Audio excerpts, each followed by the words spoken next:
humoriste au Sexarabat. Mais moi j'attends parler aussi maintenant au la comédie musicale.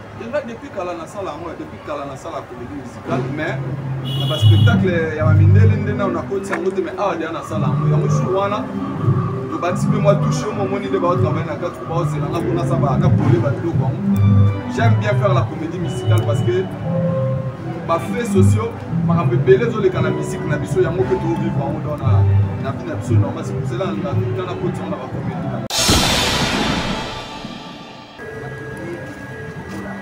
C'est un passé, je suis fort dans la monnaie parce que dans un studio là-bas, on a fait les go là. Oh, ça l'a bien fait. Oh, on a le beau savoir avec nous. Alors, artiste, on est des fanatiques. Pour la gamme, on va faire une paix. On a un rendez-vous. Dimanche, on a des quais, je ne sais pas, la Siwa, la Soulagina, Yana, c'est les go là. Donc, on a une très bonne relation, c'était prévu au bout d'un an. Mais on a évité de matin la possible les relations possibles. Mais Hazard plutôt on a c'est parmi les grands chanteurs amour à la vie, sans ignorer tout le sanati. Bien sûr. Si, il y aura des gens qui ne sont pas congolais qui viendront. J'ai leur nationalité. Oh, déjà, par côté contact, mais il y a des ceux-là au coup de Bazoya, même par vacances, à Kinshasa, pas contacter. Nana Missou Bazana bas séjour, je connais 2 sœurs, Bazana congolaises. Fallait que tu battes 4 à Brazzaville.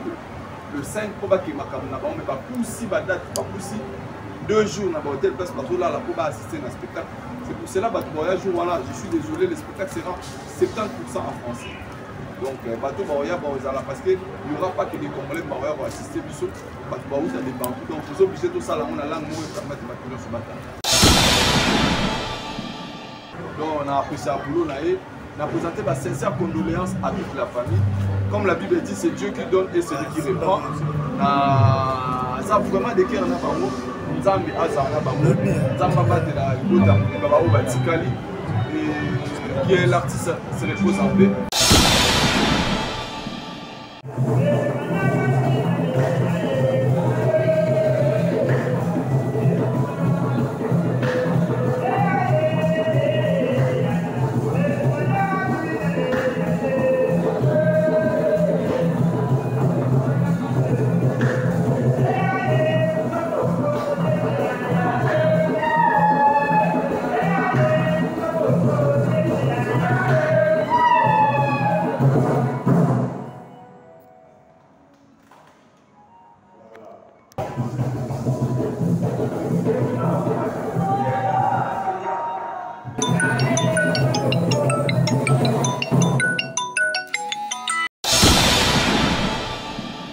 Merci à vous, nos fidèles internautes qui nous suivez partout dans le monde sur cléboa.com. Un grand merci à vous. Merci à Pichou Mamayagos, Lady. Merci aussi à Tonton de la Nation Banda. Un grand merci à mon sponsor Raoul Itono. Il y a Karine Biasaka et mon papa aussi. Nakade Tekasa, ma famille là-bas. Merci aussi à Charlie Boutique, Charlie le boulot, le sommet de palais. Abia Bière, c'est mon corps à la carte à Istanbul, 3 heures dans ma collection. Déjà pour vous signaler, le CIMA en sous le Zolo. C'est produit ici à Kinshasa aux chanteuses. Venez nombreux, il y aura du spectacle, il y aura du show, il y aura du live, vraiment comme je vous assure que je suis là pour communiquer, informer. Un grand merci à vous. Je suis déjà avec lui sur notre beau plateau parce que c'est la toute première fois depuis les jours qu'il est ici à Kinshasa. Malgré que déjà on a la porte manette pour le déjà parce que Manette nous a vraiment en communication. C'est un grand frère que j'aime beaucoup, il respecte les gens. Moi je suis toujours Kabawa dans la situation. Avant je dis bonjour, je vous ai bien présenté. Ouais, merci Parallelo, merci Nayo, merci que la nègre a été. Et puis boss Nayo, c'est une amie à moi, c'est une amie qu'on parle bien.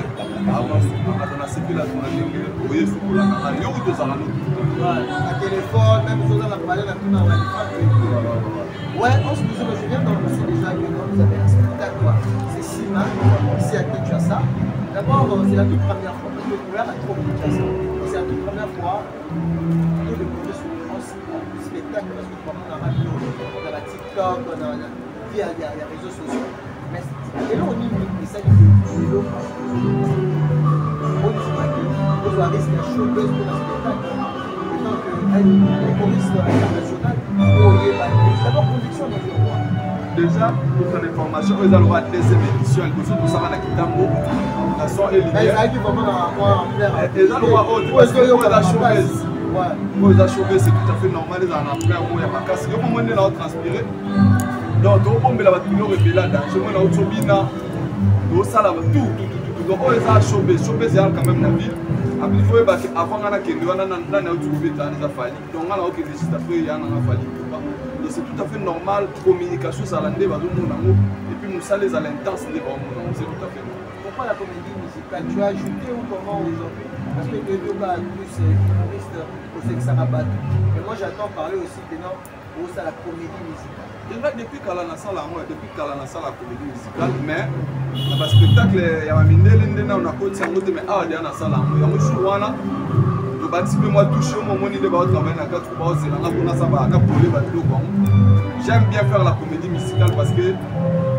ba faits sociaux par exemple belé zo le kana musique na biso yango que to vivre on dans na vie na biso normal c'est pour cela na na côté on a la comédie il vient c'est tard parce que il y a des prières mais il vient c'est tard déjà lorsque vous répétez après on a eu ça on a eu le palméré il y a pas route que l'on va saluer parce que l'on va saluer il y a des réponses c'est même le problème ou avec financer les lots parce que tout le monde a déjà promotion déjà de part ça montre qu'il y a quelque chose parce que par rapport sans financement c'est il y a bien on appelle souvent déjà merci les palmérés bandimi kopesa biso salo ba partenaire ofele yo kana na bandimi kopesa biso salo atanke ba partenaire ya Anse Luzo désormais ba événement na ngatu parce que toza awa na lingwa la basala kitoko boizati côté climatisé maramutu na kabalo 157 à Europe il palméré donc awa eza ma salo kitoko na peut na Serge Bami pe bango tribunal c'est que famille les partenariats tout ça na bango bandimi ko soutenir moi na boulot trop ça la certes mbongo ezo ma fumée belé mais on a quand même les gens qui nous soutiennent au bazala sima na biso surtout na moi likambo habité na pesa ta muke na ko soutenir œuvre là mais toi a besoin pas toi de belé tout ça et c'est na biso bala parce que notre comme il est système na profiter à travers l'émission na yo na pesa une dame je crois pendant la bandit makambo pendant la Kinshasa la volonté peut faut dire parce que la volonté aux dans nos temps pour le lien au bimi ça montre que tu as un artiste vraiment très professionnel nous allons à bino dimanche donc maintenant on allait dans 20h on a mis aussi parce que je fais qu'événement dans les réussite on a fait sinon on a fait merci na maman Olga Kabelo a fumoli salon na Olga Kabelo comme na Bruxelles na la chasse wana na fait merci Aza la première personne depuis na Kinshasa qui a contribué pour l'événement. À parier l'homme de Dieu Emmanuel Dodi. Dadi. Emmanuel Dodi baza lelo bato makasi baye na liloba nzambe na ndenga solo azobikisa milimo ya bato à travers nzambe no asalela. Bato ba Emmanuel Dodi wana baza bato respecter bango pe opesa bango ba valeur. Aza musena nzambe biso ko tosana biso comédie mais à s'impliquer na makambo yo. Je remercie ainsi que l'église de Bissau Mobimba a franchi. Et puis passer 6 ans en Belgique, qui a appris en Belgique. Donc, toi, tu as un soutien, tu as un je pense que mon idée répétition, mon message à ma guerre, ne quoi comme ça, c'est un frère, c'est un ami. À un moment, il tout quand on a son barrage, tout le roi pasteur, non, parce que dernièrement, tu as la liste de mots, on t'a comment va te plus de 5 000 $. Wanezaki ya pour la organisation il y a 40 jours ya souci bantu eza pour il y a souci déjà pour le spectacle na spectacle lozo le côté pas dans une année le côté ate pas fiston sai c'était fiston avant jaki lobby lelo na micho de to bano na Paris président fiston sai parce que bango le 22 ba okutana na Allemagne pour la 40 jours ya na souci bantu et quand na bandolo na maman Olga Kabelo na pesa merci Belen Zamba pambolena vi na rapport pour ça dit sans oublier et Jeff Noir Roland Chamba bateau auquel nous bavandi babite moni na ndolo ba tout à l'heure des répétitions moni salamia c'est grâce à un homme Bruno qui dit de Brinch la bosse un peu la PSP frère na Rodrigue qui dit baé a ba so mi rafraîchissement pour la badi les autres c'est la fête de l'Elina de Pai Pai à laquelle tu vas au Betato donc on a que bateau bonne fois ba tala bateau répéter tout son de longa ta moi chi ba ta bière ba mais la bière ça facile c'est de l'argent mon frère Donc il faut remiser, merci pour soutenir sans la Sabino Mbongo. C'est vraiment, je vous remercie beaucoup. Mais peut-être tout ça, la conférence de presse, dans la salle a toujours ce événement dans l'équipe. Oui, dimanche, on va accueillir autour d'une table. Moi, je fais ça par rapport à ton respect parce que tu voilà. Tu sais bien parler avec des gens plutôt. Assistant dans la Gladys, on a liste de chroniqueurs, autour de la piscine, autour d'une table, pour dire si tu c'est pour un événement, ce qui va envelopper les ala. On a le bidon, les 7. Au hasard, le numéro là. Les 7, on va autour d'une table, photo c'est pour tout le barème. On a partagé les Arara en sous-solo et sa famille et les artistes. Parce que pas question de curiosité, nous savons mais ce sont des gens qui nous regardent d'avoir sur la petite étape. En sous-solo, on connaît un monsieur sans qui parle bien et après, par contre, du poursuivre dans la rencontre, c'est un parce qu'il y a un problème qui est dans le radio. Depuis le moment où tu as le mail en Belgique, toujours il y a des commentaires, on va dire, ça va tout là, dans la commentaire, on parle toujours de ça. En ce moment, maman Kalou à la Belgique, c'est pour cela que je t'ai dit, est-ce qu'il y a un problème entre toi et moi, c'est les amateurs et cœur ouvert. Na lobaki na obeta sur na solo na été mais le na tongo na to solo na ya na ngamo na considérer makasi trop na bina on a comme appelé on a zali c'est parmi bateau ba contribuer d'autant on a bandi à mon téléphone sur bien un téléphone à l'époque Charlène Pence moi ça général John c'est pas mon mamie mon frère yaya wana j'ai beaucoup de consignes soit lobby na ngali kam na yoki donc à passara donc na mona ke le roi deuxième maman na ngamo. Donc chaque fois qu'on a un problème, on a bien il y a un talent qui on a bien avec tout ce qui m'a c'est assez. Nous avons un problème, il y a un salaire qui parle, il va plus m'abbé, il va plus m'abbé, il a un problème. Est-ce que tu nous promets qu'on a chômé le cinéma, on va aussi retrouver des étrangers. Bateau de là, on va payer par exemple Brazzaville, Cameroun, Angola, parce que c'est déjà la francophonie, parce qu'il y a une chose à Afrique. La chaîne évolue à la Côte d'Ivoire, à la Sud, et à l'Ouest et à l'Afrique. Est-ce que tu nous assures qu'à part Bandégouna et Kinshasa, oui, bien sûr. Si, il y aura des gens qui ne sont pas congolais qui viendront. J'étais leur nationalité. Oh, déjà, par côté contact, mais il y a des ceux-là au coup de Bazoya, même les vacances à Kinshasa, va contacter. Nana Missou Bazan à séjour. Je connais 2 sœurs, Bazan congolaises. Fallait que tu vas 4 à Brazzaville le 5 pour que ma caméra mais pas poussi ba date pas poussi 2 jours dans l'hôtel place parce que là pour assister à un spectacle. C'est pour cela que voyage voilà, je suis désolé, le spectacle sera 70% en français. Donc bateau Baoya parce qu'il n'y aura pas que les Congolais Baoya vont assister biso bateau Baoya des banques. Donc vous obligez tout ça là on a langue moi permettre de battre ce matin. Et tant qu'artiste professionnel comme tu as dit déjà professionnel en plus artiste humoriste francophone. On fait sa message parce qu'il y a une politique dans la traduction. On fait sa message en français. La bateau dans la Côte d'Ivoire, dans la Cameroun, même la France, on a Paris. Le Lima, parce que même Ouest Afrique, déjà, je suis là devant eux. Merci, chers amis, si c'est votre artiste humoriste en solo, je suis devant un journaliste de la place, Peggy Titan. Et j'ai un grand événement qui aura lieu le 6 mai au Showbiz. Et je profite pour cette occasion de vous inviter. Venez nombreux. Et pour ceux-là qui veulent quand même jeter un coup d'œil à ce que je fais, vous pouvez aller sur ma page en sous-solo officiel. Vous verrez ce que je fais. Je suis un humoriste d'ici, mais j'habite en Europe. Et je vous appelle, vous tous qui sont ici, on a vos séjours ici à Kinshasa. Venez nombreux ces jours-là, partager des bons moments avec moi. Je fais l'humour.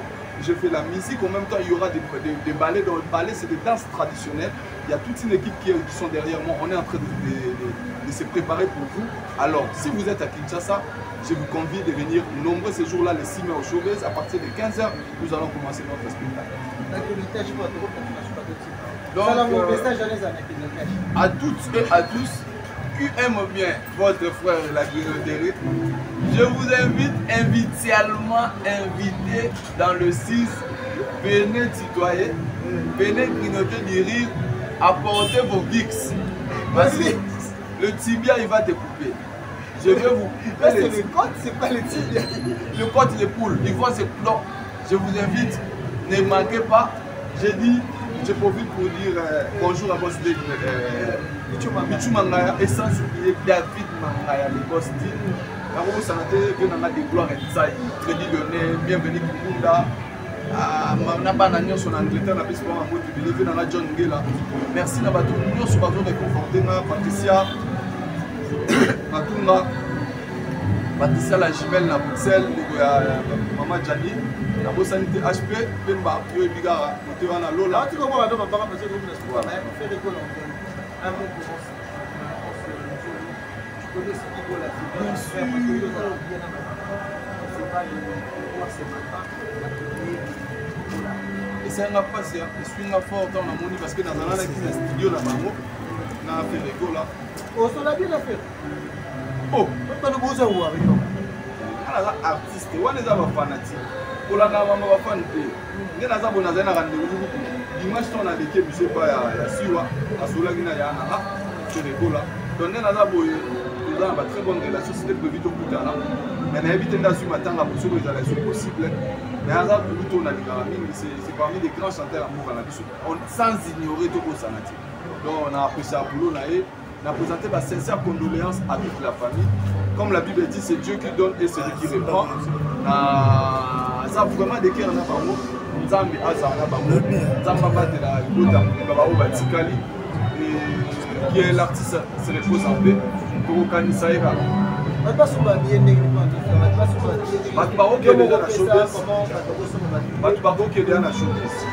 part la showbiz, il y a un shop à Bruxelles. À partir de la semaine où il y a à partir de la semaine où il y a un shop à Bruxelles.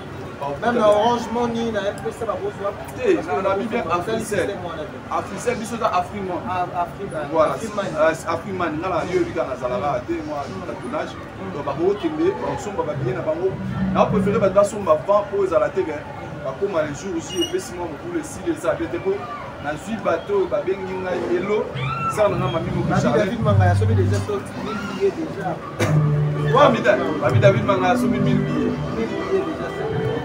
ça il déjà à 5 il y a 600 places soit somi 1000 billets des bords de boss dit on a des petits tita lobi boy na somi la ba 300 billets toujours wana somo do ya to tika la bateau ala dit ici vraiment la dit force mettre tigre ça wana chacun tigre azo ya retard boulot déjà do bateau pour s'inviter la festival salam de Yayo sans oublier l'assistante de la Gladys Kalibala donc Christian Schengen Emmanuel Tara tout travail invité Bazali invité Bazali la vie de loin Bazali Basile Abissal Baïsine Bichanga Bakalo Bazam moi je sais pas comment mais ici c'est quelqu'un qui vit un peu émoussi donc c'est tout à fait dans la salle à merci beaucoup. C'est à moi, parce que la Belgique pour la Merci beaucoup de venir en Belgique. Déjà les premiers. La Belgique nous sommes dans la Taboya, Toboya ou la Manès nationale. Ah, les Knabiso. Les Knabiso, c'est que ça me regarde. Il m'a dit, il y a un pito. Il y a un pito dans la Belgique. L'autre côté, il y a un langue japonais. Oh, il y a solo. En français. Il y a évité langue au peu sanctionné.